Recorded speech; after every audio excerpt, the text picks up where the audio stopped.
বাংলাদেশ সরকারের পতন হলো। দেশ চাইলেন বাংলাদেশের প্রাক্তন প্রধানমন্ত্রী শেখ হাসিনা, তার সঙ্গে ছিলেন শেখ রেহানা।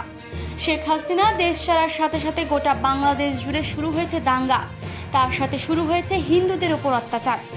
বাংলাদেশের প্রায় প্রতিটি জেলায় হিন্দু মন্দিরগুলোতে আগুন লাগিয়ে ধ্বংস করা হচ্ছে। সংবাদ মাধ্যমের থেকে বহু হিন্দুদের মৃত্যুর খবর উঠে আসছে।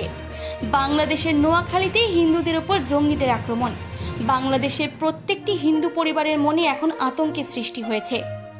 পুলিশদের পরিবর্তে নিরাপত্তার দায়িত্ব তুলে নিয়েছেন সেনাবাহিনীরা এবং বাংলাদেশের প্রতিটি প্রধান রাস্তা এখন সেনাবাহিনীদের দখলে। কলকাতা থেকে মানসী বসুর রিপোর্ট, চেতনা বার্তা, জেগে থাকে, জাগিয়ে রাখে।